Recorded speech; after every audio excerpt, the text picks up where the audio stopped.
Okay, I wanted to make this video because I thought that, what else can we say? The southern part of Nigeria cannot see the light until it separates from the northern part of Nigeria. It's imperative at this point. The southern part of Nigeria needs to separate from the north.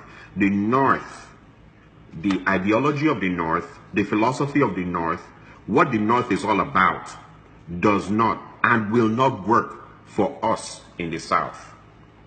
Their religion demands for the wealthy and those who sit on the sides begging for alms. We do not believe in that. We believe in progress and true progress. They believe in having the wealthy who gives to the poor sitting on the side of the street. We don't believe in that. You know, Buhari's anti-corruption thing was a scam. It was only made for the Southerners. As for the Northerners, they are, as we speak, in the middle of his administration, raping the country of its resources. And sometimes it has come to the point that it's no more politics, it's turned into monkey ticks. What monkeys would do if they climb down from a tree. And people will say, oh, that's an insult. No. How do you explain someone like Abdullahi Maina, someone who embezzled people's pensions, after you've worked for so many years and now you're old and your body is giving out and your joints are giving out and you have no other means of survival, someone comes and he takes that money away. But taking that money away is one thing, and the inability of the Nigerian federal government to even see the reason why they should bring it in, because if that was a southerner, God knows what would happen to a southerner who did that. But more amazing is that a chief of staff associated with the presidency creates what I call the monkey ticks to bring him back in again, to reinstate him in again. We're talking about the chief of staff, some guy called Abba Kyari or so. Abba Kyari leaking the memo and trying to pin it on Winifred Oyoita is as monkey as it gets. You would see people, you would think, okay, and see, we always have the monkey politics coming from the north. The north, where is it is no more based on intellectualism. It's now based on how much monkey politics you can play and get away with it. It's no more about, and the South needs to stay away from it. The South, we can see it, we understand it. The South needs to make up their mind and say, you know what, you guys can have the soldiers. Yeah, you can bring the soldiers in and they kill, like they killed the killings that we've seen happening in Igbo land because, they tried something. But hey, at some point, if you don't want to be associated with something, you don't want to be associated with it.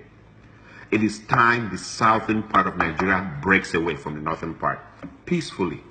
Let the North take their brand of politics. You leak memos so that Winifred Oyoita, who was warning the presidency of you cannot bring this kind of person back into government.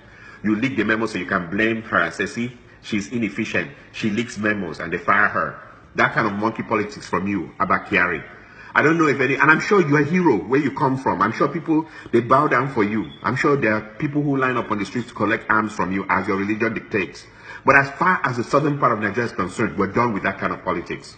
The southern part of Nigeria, we want to, Akwa Ibom State, we want to electrify ourselves.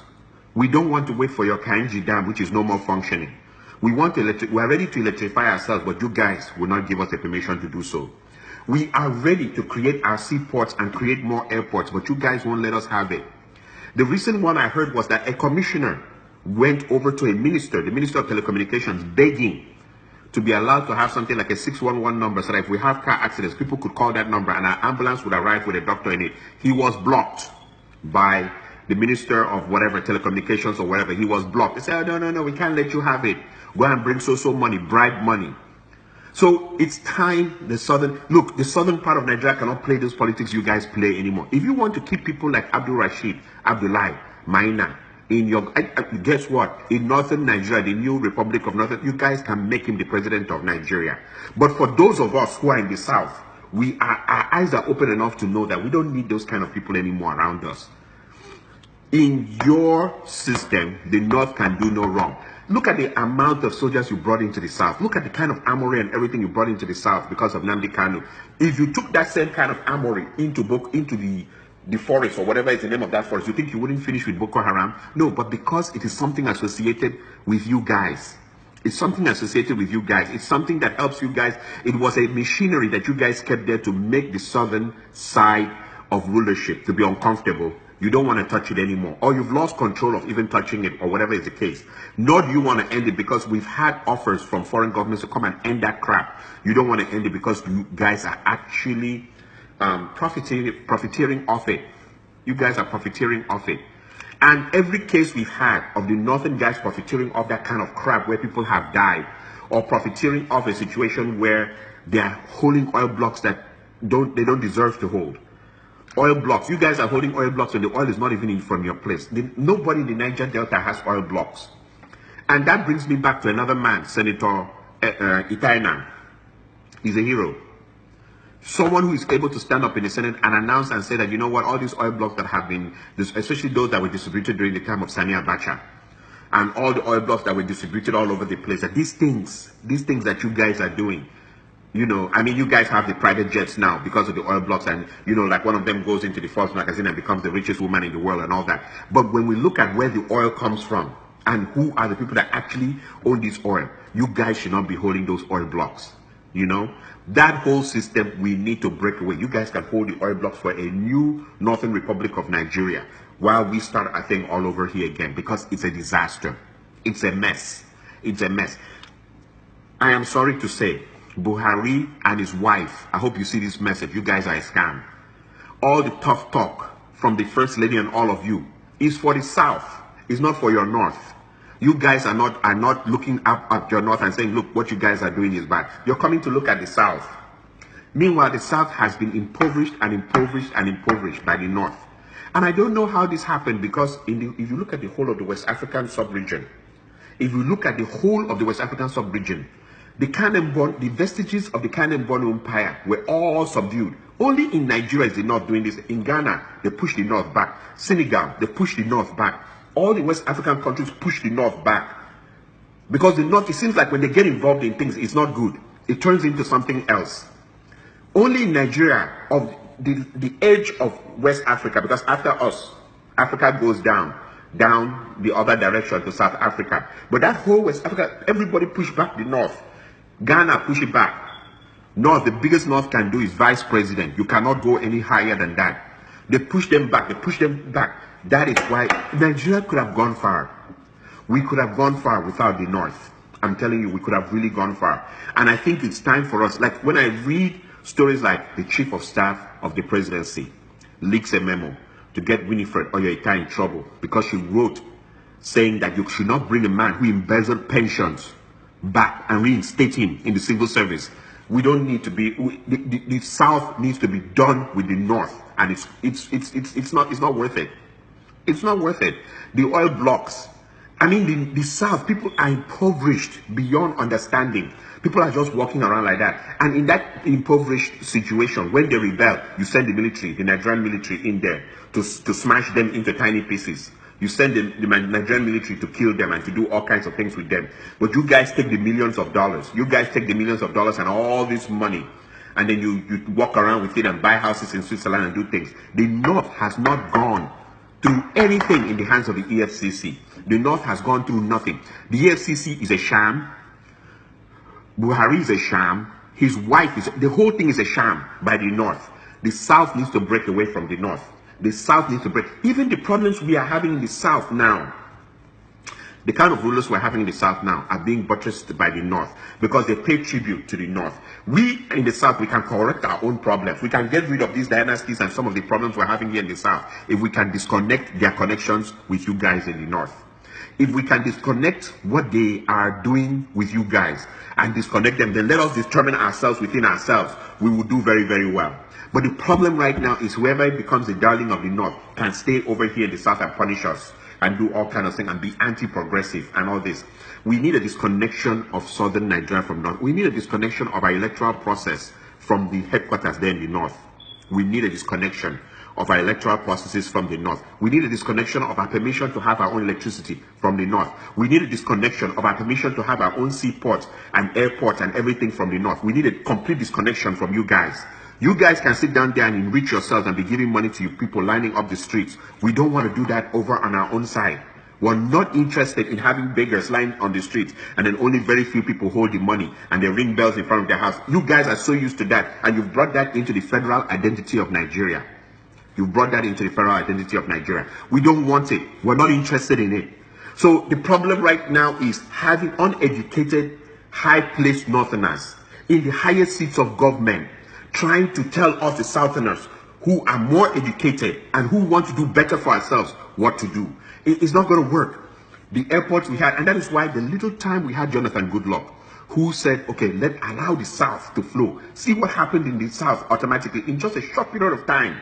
If we had more Jonathan Goodlucks in there, more people just sitting there pushing the envelope, by now, if we don't turn to Dubai, and you guys can carry your whatever, you scream in the early morning in the mosque, and then people come out, the beggars all come out, and there's just a few rich people who have embezzled the whole thing. You guys can do your thing. The South needs to break away from the North. It's the only way out. For those of us who have been complaining over here in the United States saying, corrupt Southern government, we can deal with the corrupt Southern governors when we cut their ties to you guys over there, because you guys over there empower them over here. When we cut their ties to you guys over there, cut everything, then we can deal with our elections within ourselves in the South. If we can cut ties, if we decide that we want electricity, 24 hours electricity, we don't need to talk to you guys about it. Nor will we need a situation where you guys want to see if you can pull it over to Katsina State. No. We give ourselves electricity. We give ourselves our seaports. We give ourselves our airports. We use our own resources. The resources is not yours. It doesn't belong to you. It has never been yours. The killings you guys have been killing people over the fact of the resources should end. Where we are now, right now, where we are right now is a circus. This one will kill. This one, this one comes in and gets angry and maybe kills or does whatever he has to do to get hold of the resources. That's the Northerners. Then after they get out of power, the Southerners come and struggle over the resources and try and get rich as quickly as possible. Then when the Southerners get out, the Northerners, no. We need to break away. We need to end it. It's monkey ticks. Abba Kyari. You want to reinstate Abdul Rashid Abdullah Maina. You want to reinstall him. And if you can't reinstall him, you destroy Winifred Oyoita in the process, right? By showing that she leaks memos. When you leak the memo, which she wrote to the president about taking a man who doesn't have the common decency of not touching people's pensions, you want to bring him back into government. All of you, we don't need to be part of you guys. It's a waste of time. That kind of politics is monkey ticks. And as far as I'm concerned, Abba Kyari, if I meet you here in the United States in the airport, or because you guys like coming here for shopping, if I meet you anywhere, I'll spit on you because you're not worth my time. I will spit on you. I'll spit on you. I will do. You are why Nigeria is. You are why we're down in Nigeria. You're why we're down. Senator Itainak said it, and he's a hero. Oil blocks, 80% go to the north. When you guys get tired of such accusations, you go and find some Yoruba man or some other man who has low self-esteem and bribe him to come and say, and he'll also write an article and say, no, it wasn't so. No, we know. I'm yet to meet anybody with the name Umoren, Udo, any of these names, Okorie, whatever name it is that owns an oil block. Even Igbo people. How many Igbo people own oil blocks anyway? It's time we break away from the north. It is time. The breakaway is inevitable. The southern part of Nigeria, it's either we're going to continue dancing for these rulers, or we just make up our mind that we're breaking away. I don't care which elections you're going to have under Buhari. It's going to be a dire, gloomy, dark, poverty-ridden, infested time for everybody in Nigeria, because this man, all he's interested in is bringing all the. Look at the hierarchy of the oil industry now. It's all Northerners. Look at the hierarchy of any place that matters in Nigeria now. It's all Northerners. Your anti-corruption game is a scam. Your wife coming out to talk tough, we're going to deal with them, is what happens when you have despots in power. You have the wife coming out to talk to other people who are maybe better qualified than her and better placed. You talk to people anyhow, because in your mind, there's nobody, there's no law, there's no accountability. Nigeria needs to break up. It's time for Nigeria to break up. Nnamdi Kanu, unfortunately, he didn't get his game together, the organization and the way it should work. But honestly, truthfully, the guy, in a way, when you look at it carefully, he was right. Special thanks on this video to Ofiong Akwa and other people. We've been talking about it over here in the United States. There's a lot of buzz There's a lot of conversation. There's a lot of joining of minds. Nigeria cannot move forward with the North being associated with the South. The South is the South wants to move ahead. The North is holding back the South. They want us to look like them. We cannot look like you. We don't want the mud houses and the poverty and you guys just having just a few people to come and give us arms. We want to move forward. We want to build more stadiums. We want to build more electrical power plants. We want to build more airports. We want to build more seaports. We want to move forward. You guys, I mean, look at you guys. Even during the boom of whatever, look at Katsina State. Look at some of Jigawa and some of these states. You guys couldn't do anything with your money. You guys just pocketed it to follow that your religion thing where at the end you come and give arms to people. There's more beggars and suicide bombers in your place than anything else. We don't want to be like that. The South wants to move forward. We want to bring a president that when he goes to the United Nations and reads a speech, the place doesn't empty. Whenever the Nigerian presidents, historically, when they go to the place is empty, people just get up and walk away. You can barely hear what the president of Nigeria is saying in the United Nations. And this is supposed to be a country in which the most educated demographic in the United States of America and Britain, the most educated tribal group in the United States of America and Britain is Nigerians. We have made the black race in the world to be the most educated race in the world. But when we bring out a president, they can barely hear what he's saying. And he reads from a paper and he never lifts his head up. He just keeps on reading, and he'll lift his head up to breathe a little bit of air from his, and then he read. We can't do this anymore. It's time for the South to break away from the North. Thank you.